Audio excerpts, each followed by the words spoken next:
গল্পে স্বল্পে তরুণে আপনাদের স্বাগত। বাংলা সাহিত্য ভাণ্ডারে ছোট গল্পের সম্ভার অতুলনীয়।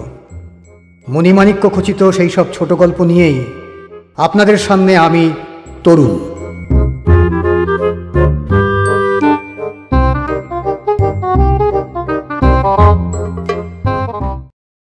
আজকের গল্প ওষুধ, রচনা শীর্ষেন্দু মুখোপাধ্যায়।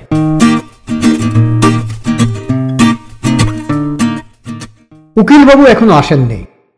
মক্কেলরা বসে বসে মশা মারছে। দুর্গাপদ খুবই ধৈর্যশীল লোক। সে জানে বড় অফিসার, বড় ডাক্তার, বড় উকিল ধরলে ধৈর্য রাখতে হয়। যে যত বড় সে তত ঘোরাবে। দুর্গাপদ রাস্তা পেরিয়ে উল্টো দিকের পানের দোকানে গিয়ে লেমনেড চাইল। তেষ্টা পেয়ে রয়েছে অনেকক্ষণ। উকিলবাবুর বাড়ির চাকরের কাছে জল চাইলে দিত নিশ্চয়ই, কিন্তু চাইতে কেমন ভয় ভয় আর লজ্জা লজ্জা করছিল তার। দোকানদার বুড়ো মানুষ। তার দোকানটাও তেমনি কিছু বড় দোকান নয়, ছোট মোটো গরিব গুরবর দোকান। বেরি চাও আছে, পিলাপাতি, কালাপাতি, চমনবাহার, মোহিনী, জর্দা দেওয়া পান পাবে। ক্যাপস্টান গোল্ড ফ্লেক চাও তাও মজুদ। কম দামে কোল্ড ড্রিঙ্কস রাখতে হয় বলে তাও রাখা, কিন্তু বেশি বায়নাক্কা হলে অন্য দোকান দেখতে হবে। বুড়ো তার লাল বাক্স খুলে বরফে রাখা বোতল অনেক বেছে গুছে একটা বের করে হাতে ধরিয়ে দিয়ে বলে, এরকম ঠান্ডা হলে চলবে? অন্য মনুষ্য দুর্গাপদ বলে, লজেন্তুসের গন্ধওয়ালা ঠান্ডা মিষ্টি ঝাঁঝালো জলটা খেতে গিয়ে বুকের জামা ভিজে গেল দুর্গাপদর। কাগজের নল দিয়ে টেনে সে এসব খেতে পারে না। চুরুক চুরুক খাওয়া তার পছন্দ নয়। ঘটঘট করে না গিললে তৃপ্তিটা পায় না। জলটা খেতে খেতে চেয়ে আছে উল্টো দিকের বাড়িটার দিকে। না, উকিলবাবু এখনো আসেননি। কতকগুলো ব্যাপার আছে যা কেবল এই উকিল, ডাক্তার বা অফিসাররাই জানে, আর কেউ জানে না। মুশকিলটা সেখানেই। তার উপর দুর্গাপদ কোশমিনকালে মামলা মোকদ্দমা বা কোর্ট কাছারি করেনি। উকিলবাবু আগের দিনই সাফ বলে দিয়েছে, কেউ বিয়ে ভাঙতে চাইলে আটকানো কি যায়? কিছুদিন ঝুলিয়ে রাখতে পারি বড় জোর, আর চাও তো বেশ ভালো মাসোহারার ব্যবস্থাও করে দিতে পারি। সে এমন ব্যবস্থা যাতে বাচ্চাদনকে দ্বিতীয়বার বিয়ে বসতে খুব ভেবেচিন্তে বসতে হবে। কিন্তু দুর্গাপদ তার জামাইকে খুব একটা অপছন্দ করে না। লোকটা নরম সরম, ভদ্র, বিনয়ী, খরচে ধরনের।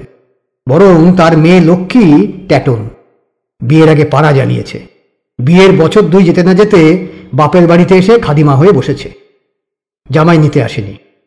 জামাইয়ের বদলে দিন 20 আগে জামাইয়ের পক্ষের এক উকিলের চিঠি এসেছে। জামাই ডিভোর্সের মামলা আনছে। তার মেয়ে লক্ষ্মীর তাতে কোনো ভাব বৈলক্ষণ নেই।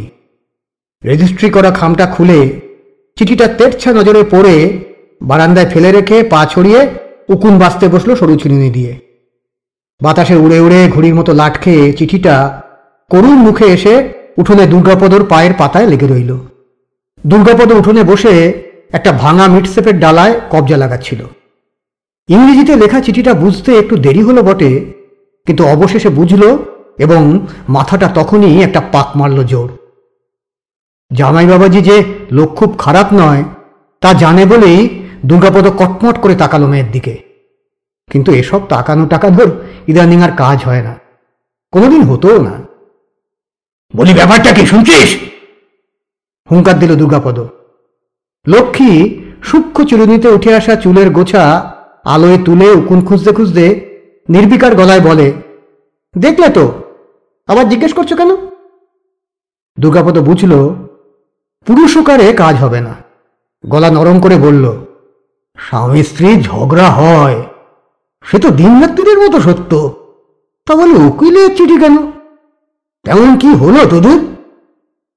লক্ষ্মীর মা ঘরেই ছিল, বরাবরের কুঁদুলি মেয়ে ছেলে। সেখান থেকেই গলা তুলে জিজ্ঞেস করল, কে কে উকিলের চিঠি দিল আবার? নবীন, হাল ছেড়ে দুর্গাপদ বলে। জামাই? তবে আর কে নবীন আছে? লক্ষ্মীর মা কিছু মোটা সোটা, ফর্সা গোলগাল, প্রতিমার মতো চেহারা। বড় বড় চোখে রক্ত হিম করা দৃষ্টিতে চাইতে পারে। দুর্গাপদর প্রাণ এই চোখের সামনে ভারী ধরফর করে ওঠে। ইংরেজি জানে না, তবু উঠোনে নেমে এসে চিঠিখানা হাতে নিয়ে একটু ঠান্ডা চোখে চেয়ে রইল সেটার দিকে। তারপর দুর্গাপদকে জিজ্ঞেস করে, ডিভোর্স করবে নাকি? তাই তো লিখেছে, করলেই হলো, আইন নেই? ডিভোর্সের কথা তো আইনেই আছে। তোমার মাথা, ডিভোর্স হলো বেআইনি ব্যাপার। কেউ ডিভোর্স করছে জানতে পারলে পুলিশ ধরে নিয়ে যায়, জেল হয়। লক্ষ্মীর মা তার বাপের বাড়ি থেকে যা যা শিখে এসেছে তার উপরে আজ পর্যন্ত কেউ তাকে কিছু শেখাতে পারেনি। অনেক থেকে দুর্গাপদ আর সে চেষ্টা করে না। তবু বলল, জেল হবে না, কে আটকাচ্ছে পুলিশে যেতে? লক্ষ্মীর মা বড় বড় চোখ করে তাকিয়ে কঠিন স্বরে বলল, আমি যাব পুলিশের কাছে? তবে তুমি পুরুষ মানুষ আছো কি করতে?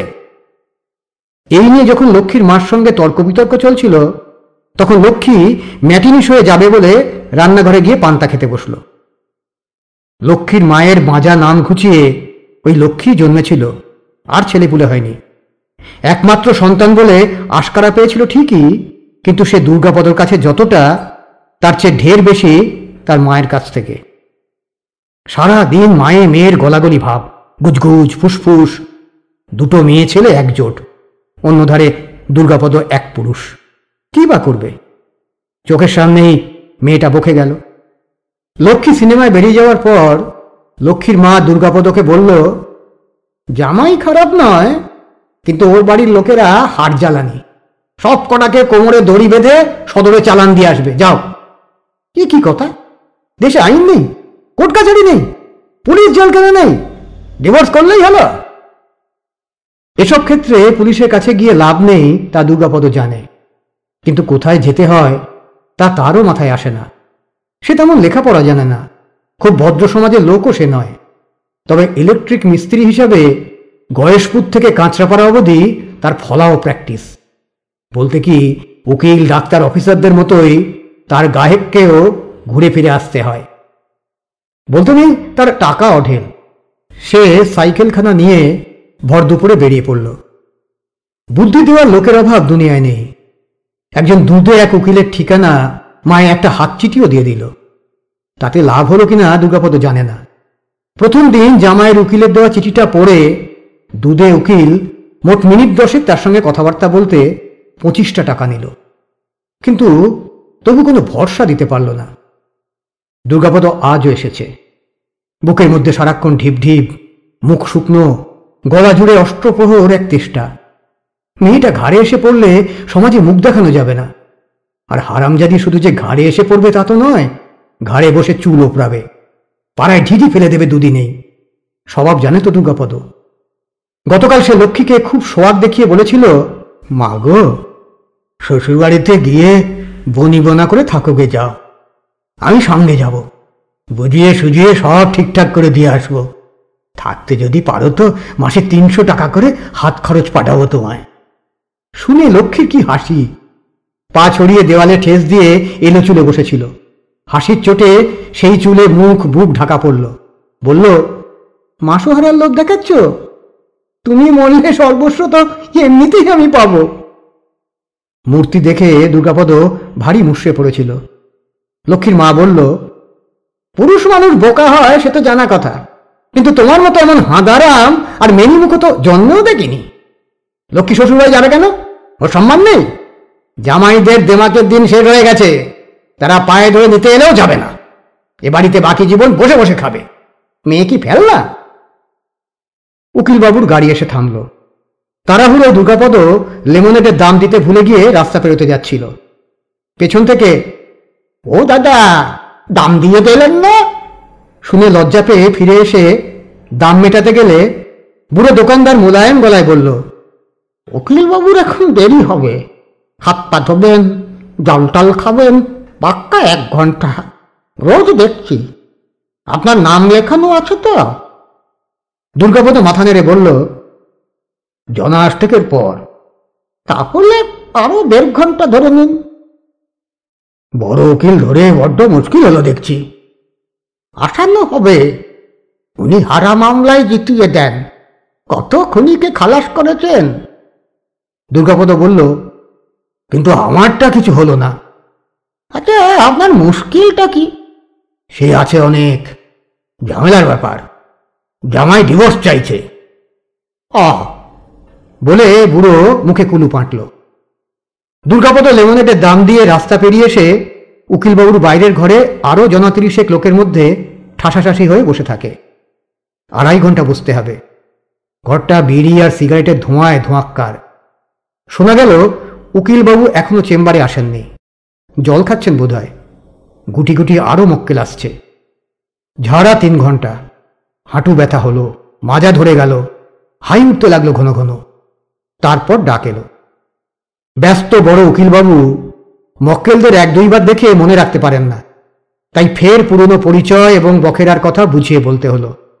সব বুঝে উকিলবাবু হাসি হাসি মুখ করে বললেন, ভাঙন রুখতে চাইছেন তো, কিন্তু কি দিয়ে রুখবেন? আজ হোক কাল হোক এ ভাঙবে। আমরা ভাবের কথা বুঝি না, কেবল আইন বুঝি। কে কাকে ভালোবাসে বা বাসে না, কার বিয়ে ভাঙা ভালো নয় বা কার ভালো, এসব হলো নীতির কথা, ভাবের কথা। আইন তার তোয়াক্কা করে না। বলেন তো লড়তে পারি, কিন্তু খামোকা। ফের 25টা টাকা গুনে দিয়ে দুর্গাপদ উঠে পড়ল। খেয়ে উঠে নবীন বারান্দায় দাঁড়িয়ে ঘটির জলে আঁচাচ্ছিল। এমন সময় দেখল উঠোনে জ্যোৎস্না পড়েছে। এই হেমন্তকালের জ্যোৎস্নার রকম সকমই আলাদা। একটু দুধের স্বরের মতো কুয়াশায় মাখামাখি চাঁদখানা ভারী আহ্লাদী চেহারা নিয়ে হাসছে। বাতাসে চোরা শীত। উঠোনে বসে থাকা ঘেয় কুকুরটা এঁটো খেতে খেতে ভ্যাক ভ্যাক করে ডেকে উঠল। নবীন কাঁধের গামছায় মুখ মুছতে মুছতে শুনল মা তাকে ডেকে বলছে, ও নবীন, গায়ে একটা গেঞ্জি দে, এ সময়কার ঠান্ডা ভালো না। আঁচাতে গিয়ে চারদিককার দৃশ্য দেখে জগৎ সংসার বেবাদ ভুলে চেয়ে রইল নবীনচন্দ্র। ঘটিতে আঙুলের টোকা মেরে মৃদুস্বর একটা গানও গেয়ে ফেলল। ঘেরা উঠোনে যে ধারটায় দেয়ালের গায়ে দরজাটা রয়েছে, তার পাশেই মায়ের আদরের দুটো মানকচুর ঝোপ।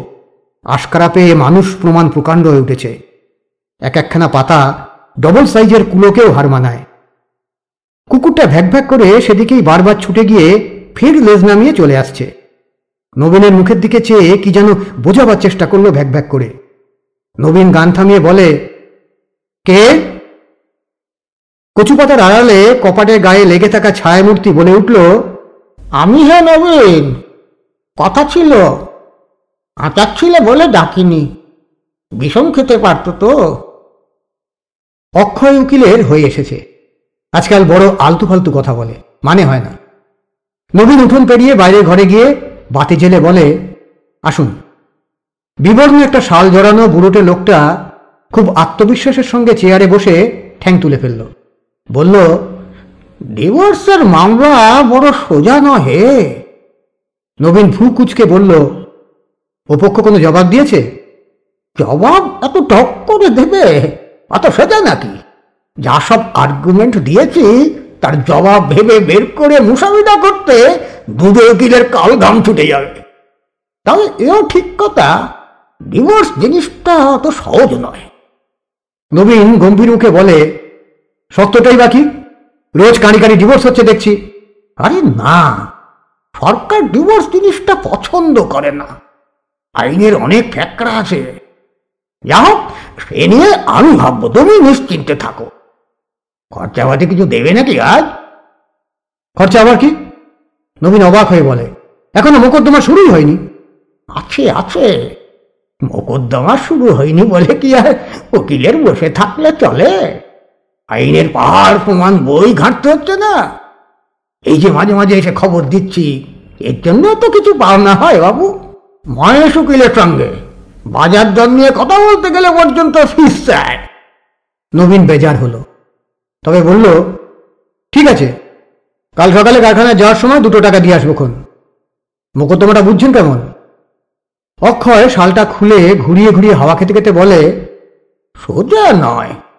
তোমার বউ বাগড়া দিতে পারে, তারও অনেক পয়েন্ট আছে। সবচেয়ে মুশকিল হলো মাসোহারানি। নবীন খেকিয়ে উঠে বলে, মাসোহারাই যদি দেবো তবে আর উকিলকে খাওয়াচ্ছি কেন? সান্ত্বনা দিয়ে উকিল বলে, সেই নিয়েই তো ভাবছি ওরা কি কি পয়েন্ট দেবে, আর আমাদেরই বা কি কি পয়েন্ট সেসব গুছিয়ে ভাবতে হচ্ছে। তোমার বউ যদি বলে যে শ্বশুর বাড়িতে তার উপর খুব অত্যাচার হতো।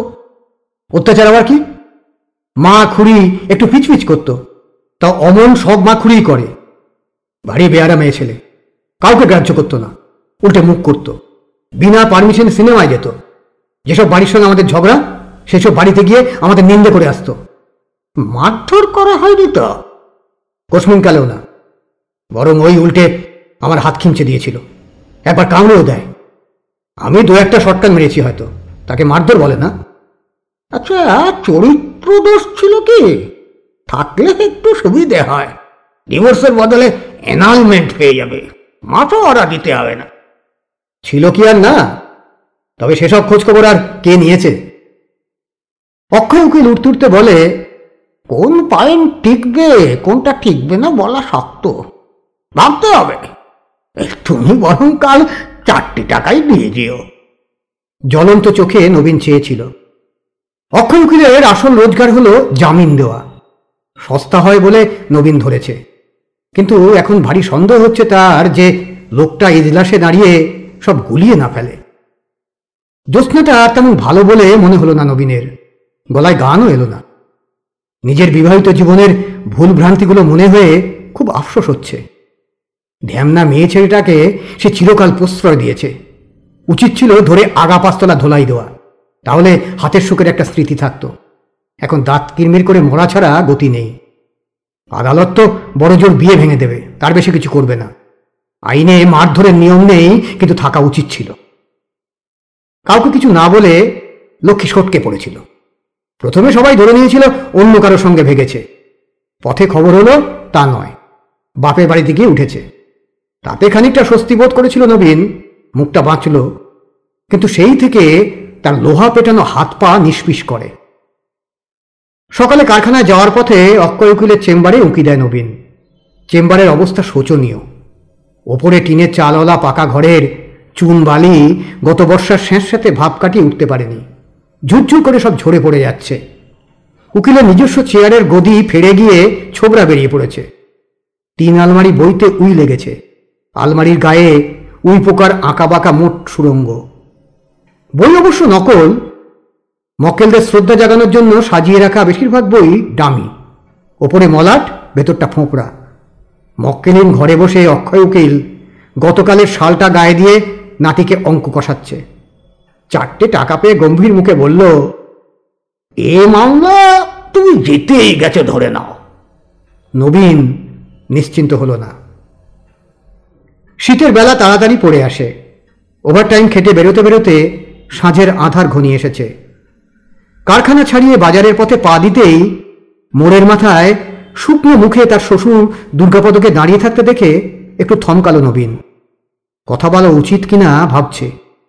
লোকটা তেমন খারাপ নয়। নবীনকে বলতে হলো না। দুর্গাপদ ওই শুকনো মুখে একটু হাসি ফোটাবার চেষ্টা করে এগিয়ে এলো। সব ভালো তো?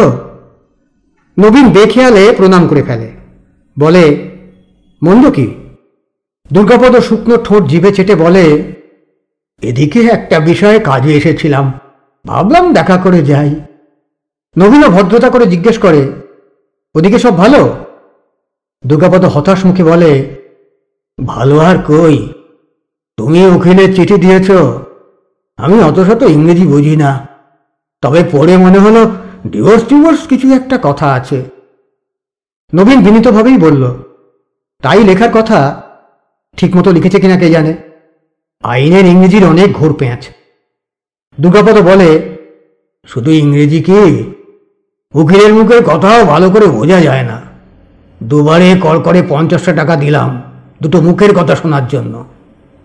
ডিভোর্স ঠেকানোর নাকি উপায় নেই বলছে উকিল। আমরা তবু ঠেকাতেই চাই। নবীন গম্ভীর হয়ে বলে, আমার উকিল বলছে ডিভোর্স পাওয়া নাকি খুব শক্ত। সরকার নাকি ডিভোর্স পছন্দ করে না। কারো কথাই বোঝা যাচ্ছে না। ওদিকে লক্ষ্মীর মা বলছে ডিভোর্স নাকি বেআইনি, পুলিশ খবর পেলে জেলে দেবে। নবীন হাসল। দুর্গাপদ করুণ নয়নে চেয়ে বলল, হাসছো বাবা? লক্ষ্মীর মা যে কিভাবে আমার জীবনটা ঝাঁঝরা করে দিল তা যদি জানতে। লোহা পেটানো শরীরটা গরম হয়ে গেল নবীনের মেনিমুখ শ্বশুরের কথা শুনে। ঝাঁকি দিয়ে বলল, স্ট্রং হতে পারেন না? মেয়ে ছেলেকে দরকার হলে চুলের মুঠি ধরে কিলোতে হয়। এ কথায় দুর্গাপদও গরম হয়ে বলল, বেশি বলো না বাবা জীবন, তুমি নিজে পেরেছ, পারলে উকিলের সামলার তলায় গিয়ে ঢুকতে না। এ কথায় নবীন স্তম্ভিত হয়ে গেল। সিনেমা থেকে বেরিয়ে লক্ষ্মীর খুব উদাস লাগছিল। দুনিয়ার সে কাউকে গ্রাহ্য করে না, শুধু এই উদাস ভাবটাকে করে। এই যে কিছু ভালো লাগে না, উদাস লাগে, এই দুনিয়ার সঙ্গে নিজেকে ভারী আলাদা মনে হয়। এই যে সিনেমা দেখেও মন ভালো হতে চায় না, এই তার রোগ।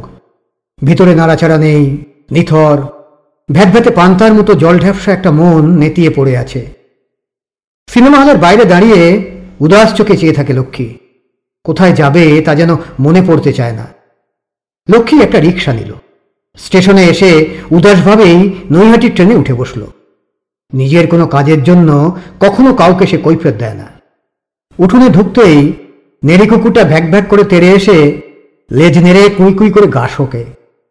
কচু পাতা একটু গলা বাড়িয়ে গায়ে একটা ঝাপটা দেয়। প্রথমটা কেউ টের পায়নি। কয়েক মুহূর্ত পরেই সারা বাড়িতে একটা চাপা শোরগোল পড়ে গেল। লক্ষ্যই করল না লক্ষ্মী। উদাস পায়ে নিজের ঘরে গিয়ে উঠল। বিছানায় উপুর হয়ে পড়ে রাস্তার ধকলটা সামলাতে বড় বড় শ্বাস টানতে লাগল। কতক্ষণ কেটেছে কে জানে। লক্ষ্মীর হয়তো একটু ঘুমই পেয়ে থাকবে। হঠাৎ ঘরে একটা বোমা ফাটল দড়াম করে। কানের কাছে একটা বিকট গলা বলে উঠল, উকিলের সামলার তলায় ঢুকেছি কেন? আমার হাত নেই? বলতে না বলতেই চুলির গোছায় বিভীষণ এক হ্যাঁচকা টানে লক্ষ্মী খাড়া হয়ে স্তম্ভিত শরীরে দাঁড়িয়ে রইল। গালে ঠাস করে একটা চর পড়ল 2 নম্বর বোমার মতো। মেঝেয় পড়তে না পড়তেই নড়া ধরে কে যেন ফের দাঁড় করায়। বিকট গলাটা বলে ওঠে, কার পরোয়া করি? কোন উকিলের ইয়েতে তেল মাখাতে যাবে এই শর্মা? এই তো আইন আমার হাতে। বলি পেয়েছে দুর্গাপদ দাস। হ্যাঁ, বলতে না বলতেই আর একটা তত জোর নয় থাপ্পড় পড়ল গালে। লক্ষ্মীর গালে হাত। ছেলেবেলা থেকে এত বড়টি হলো কেউ মারেনি তাকে, এই প্রথম। কিন্তু কি আশ্চর্য দেখো, মনের মেদামারা ভাবটা কেমন কেটে যাচ্ছে। টকবক করছে রক্ত। আর তো মনে হচ্ছে না পৃথিবীর সঙ্গে সম্পর্ক নেই। নেই মানে ভীষণভাবে সম্পর্ক আছে, ভয়ঙ্কর নিবিড় সম্পর্ক যে। মেঝেয় বসে লক্ষ্মী কাঁদতে লাগলো হাঁটুতে মুখ বুজে। কিন্তু সে কাঁদতে হয় বলে কাঁদা। মনে মনে কি যে আনন্দে ভেসে যাচ্ছে সে।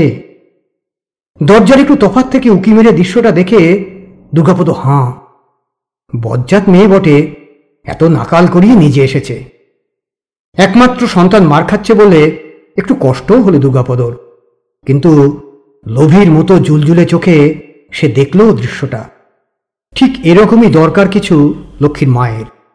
দুর্গাপদ পেরে ওঠেনি, কিন্তু বহুদিনকার সেই পাকা ফোঁড়ার যন্ত্রণার মতো ব্যথাটা আজ যেন কেটে গিয়ে টনটনানি কমে গেল অনেক। পরিশ্রান্ত নবীন ঘরে শিকল তুলে বেরিয়ে এলে পর দুর্গাপদ গিয়ে তার কাঁধে হাত রেখে হাসি হাসি মুখে বলল, এই না হলে পুরুষ। রাত্রিবেলা লক্ষ্মী নিজের হাতে পরিবেশন করে খাওয়াচ্ছিল বাবাকে। মার খেয়ে মুখ চোখ কিছু ফুলেছে, কিন্তু সেটা নয়। দুর্গাপদ লক্ষ্য করল লক্ষ্মীর চোখ দুখানায় আর সেই পাগুলে চাউনি নেই, বেশ জমজম করছে মুখ চোখ। লক্ষ্মী বলল, বাবা রাতটা থেকে যাও না কেন? দুর্গাপদ মাথা নেড়ে ম্লান মুখে বলল, ও বাবা, তোর মা কুরুক্ষেত্র করবে তাহলে, চিনিস তো? দুর্গাপদ জানে সকলের দ্বারা সব হয় না, নিয়তি কেন বাধ্যতে।